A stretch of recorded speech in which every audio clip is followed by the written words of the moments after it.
مولا کا پیغام سننا. سفید چادر نظر آئی, میں آگے بڑھا, میں نے اس چادر کو ہٹایا, نیچے تمہارا 7واں امام تھا. میں نے امام کو اٹھا لیا, میں نے امام کو سینے سے لگا لیا. ہائے بی بی, ہائے بی بی, میں نے سینے سے لگا لیا. میں نے کہا مولا تو کتنا بڑا مظلوم ہے, تیری جوانی قید خانہ کھا گئی.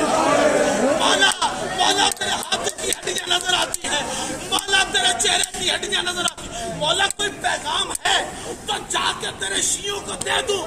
مولا رو کے کہتا جو ماتمی ہے سینہ پیارا نہ کرنا, بی بی کے پاس بیٹھے ہو, جملہ میرا آخری ہے.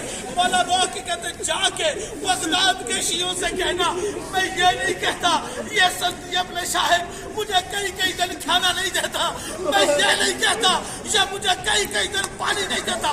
اچھا مولا پھر کیا پیغام دیتے ہو؟ مولا رو کے کہتے جا کے میرے شیعوں سے کہہ دینا اللہ لعنت کرے سندیپ علی شاہ پہ. مولا وہ کس لیے کہ جب میں نماز صبح پڑھ لیتا ہوں نا, یہ ہر نماز کے بعد میرے منہ پہ 100 بار